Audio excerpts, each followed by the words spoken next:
আমাৰ চেনেলৰ সমগ্ৰ দৰ্শকলৈ আন্তৰিক নমস্কাৰ জনাইছোঁ আৰু আজিৰ এই ভিডিঅ'টো আৰম্ভ কৰিছোঁ। আপুনি যদি আজি প্ৰথমবাৰৰ বাবে চাইছে তেনেহ'লে আমাৰ চেনেলটো সাবস্ক্ৰাইব কৰি দিব বুলি আশা কৰিলোঁ আৰু শেষত এটা লাইক আৰু শ্বেয়াৰ কৰিবলৈ নাপাহৰিব। আজি আপোনালোকক মাটিশালত বোৱা পিন্ধা গামোচা দেখুৱাইছোঁ। ৰঙা আঁচুৰ আপোনালোকে চাই লওক, বগা গামোচা ৰঙা আঁচুৰ দিয়া আছে।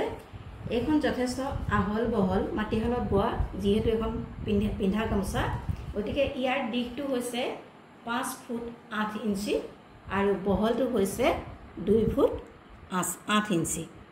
গতিকে এখন আহল বহল গামোচা পিন্ধাৰ কাৰণে সুবিধাজনক। এইখন আপোনালোকলৈ আগবঢ়ালোঁ। যদিহে আপোনালোকৰ পচন্দৰ ভিতৰত পৰিছে তেনেহ'লে আমাৰ হোৱাটছআপ নম্বৰত আপোনালোকে যোগাযোগ কৰিব পাৰে। কেৱল মাত্ৰ হোৱাটছআপ নম্বৰতহে আপোনালোকে যোগাযোগ কৰিব, যিটো স্ক্ৰীণত দিয়া আছে। এখন মাটিশালত বোৱা পিন্ধা গামোচা।